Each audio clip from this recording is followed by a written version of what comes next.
साल में small caps में जबरदस्त रैली आई है। जैसा कि आप इस चार्ट में देख पा रहे होंगे, स्मॉल कैप म्यूचुअल फंड में इन्वेस्टमेंट्स बाकी कैटेगरी के मुकाबले बहुत तेजी से बढ़ा है और कई फंड हाउसेस में ये प्रॉब्लम फेस होने लगी है कि इतने तेजी से वो जो इनफ्लोज आ रहे हैं उसको वो सच में सही जगह प्रोडक्टिव यूज में जहां से अच्छे रिटर्न्स आए वहां कैसे लगाएं। छोटी कंपनियां, ये स्मॉल कैप है, बहुत लिक्विडिटी नहीं होता, फ्री फ्लोट नहीं होता, कहां से वो इतने नए नए आइडियाज जनरेट करें या इतनी लिक्विडिटी लाए कि जो स्टॉक वो खरीदना चाहते हैं उसको खरीद पाए सही दाम में। क्योंकि स्मॉल कैप्स में क्या होता है, थोड़ा सा पैसा लगा और प्राइस आसमान छूने लगता है, वैल्यू चली जाती है, जिसके कारण आई हाईली रिस्पेक्ट 3 AMCs का एक्शन, टाटा, निप्पॉन, SBI, जिन्होंने फ्रेश इन्वेस्टमेंट्स बंद किए अपने स्मॉल कैप फंड्स में, सेइंग कि अभी वैल्यू नहीं है और markets are at a high, specifically small caps वाला। तो अपनी कमाई को रोक देना लोगों के बेनिफिट के लिए, अपनी रेप्यूटेशन के लिए is a thing that I greatly respect. इन तीनों AMCs के लिए मेरी नजर में इनके लिए रिस्पेक्ट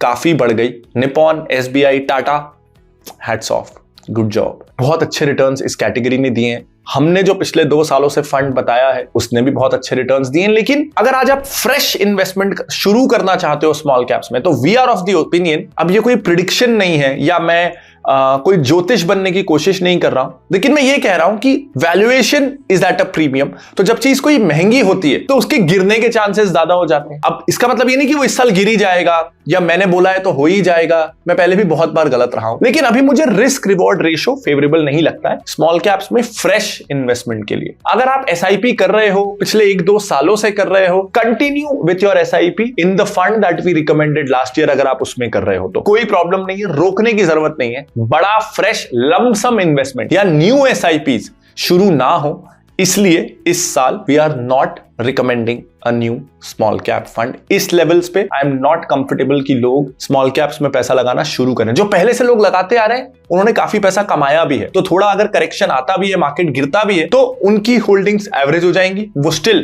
प्रॉफिटेबल रहेंगे। फ्रेश इन्वेस्टमेंट्स इस लेवल पे देखो, मार्केट यहां से भी बहुत आगे बढ़ सकता है। 1 साल बाद I can look like a fool कि इसने बोला था तब मत खरीदो और मार्केट बहुत बढ़ गया, लेकिन रिस्क रिवॉर्ड रेशियो लॉजिक मुझे ये करने से अभी मना करता है। इसलिए इस साल we are not doing it. Instead small cap यानी आप हाई रिटर्न्स चेज कर रहे हो, आप लार्ज कैप मिड कैप से डाइवर्सिफाई होना चाहते हो, तो डाइवर्सिफिकेशन के लिए भी कंट्री का मार्केट अगर कुछ गलत परफॉर्म करता है उससे हेज करने के लिए भी, और थोड़ा कॉन्सेंट्रेटेड पोर्टफोलियो लेके ग्रोथ, हाई ग्रोथ टारगेट करने के लिए भी पिछले साल भी सजेस्टेड एन इंटरनेशनल फंड। इस साल वी वुड से उस फंड ने भी पिछले 1 सालों में बहुत अच्छा परफॉर्मेंस दिया है, हालांकि वो वॉलेटाइल रहा है, तो इसलिए भी उसके सारे पैरामीटर्स ऐसे हैं कि ये फंड बहुत तरीकों से एक स्मॉल कैप फंड जैसा एक्ट करता है। वॉलेटाइल होता है, रिटर्न्स ऊपर नीचे होते हैं, लेकिन एक एक्स्ट्रा बेनिफिट मिलता है। एक स्मॉल कैप फंड वर्सेस अगर मैं इंटरनेशनल फंड लूं तो ये मुझे कंट्री के मार्केट से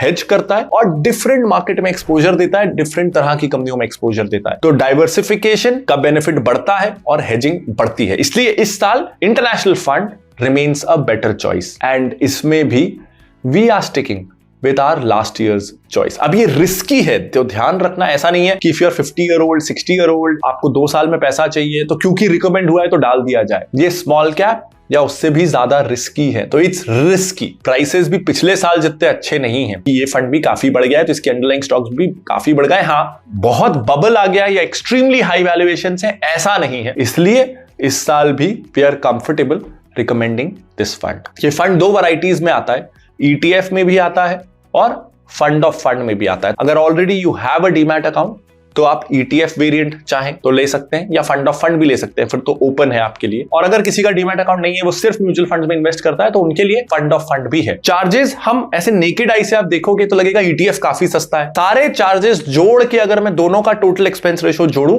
तो काफी कंपेरेबल है, कोई खास फर्क नहीं है। तो कॉस्ट के हिसाब से मत जाना। सेकंड, एक लिक्विडिटी होता है कि जब आप ETF की लिक्विडिटी देखोगे तो आपको खुद सेलर ढूंढना पड़ेगा। फंड ऑफ फंड में ये जिम्मेदारी आप एक तरीके से AMC को हैंड ओवर कर रहे हो, तो ये भी एक बेनिफिशियल फीचर है। तो आपकी चॉइस है, दोनों ऑप्शंस अवेलेबल है। फंड का नाम है Mirae asset FANG plus ETF या Mirae asset FANG plus ETF fund of fund. ये दोनों वैरायटीज में आता है। Choice is yours. रिस्की है, हर किसी के लिए नहीं है, कॉन्सेंट्रेटेड पोर्टफोलियो है, हेजिंग और डाइवर्सिफिकेशन का बेनिफिट देता है, लेकिन क्योंकि कॉन्सेंट्रेटेड है तो काफी वॉलेटाइल और रिस्की होता है, और टैक्सेशन भी इंटरनेशनल फंड्स का डेट फंड्स की तरह है। तो आपको वो जो इक्विटी फंड में long term capital gains benefit मिलते हैं वो इस फंड में नहीं मिलेंगे। तो tax wise it's a negative to be honest, लेकिन अच्छे वैल्यूएशन और अच्छे प्राइस में इन्वेस्ट किया जाए तो हायर रिटर्न्स कंपनसेट्स और कैन